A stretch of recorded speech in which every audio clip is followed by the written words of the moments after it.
हायला आब्या ह्यो आपला बेंच नाही बरं का. अरे असू दे की ह्यो बी बेंचच आहे. अरे ह्यो तुटकाय आपल्या ह्या गावातली पोरं येतात लवकर. हेच काय वाटतंय आपण बारक्या गावात नसते म्हणजे यांचं लय धुया लागले. आणि एका एकाच्या आईला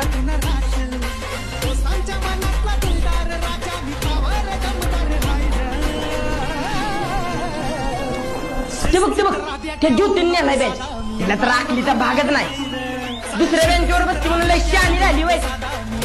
अरे असू दे उगाच पोरीच्या नादाला लागू नको.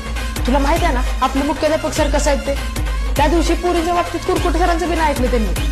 अरे पोर एक म्हणजे त्यांनी काय बी करायचं वय. तिचे त्यानंच बेंचवर बसायचं. माझ्या नादाला तरी कशाला लागायचं. माझा मी बेंच आणणार म्हणजे आणणार.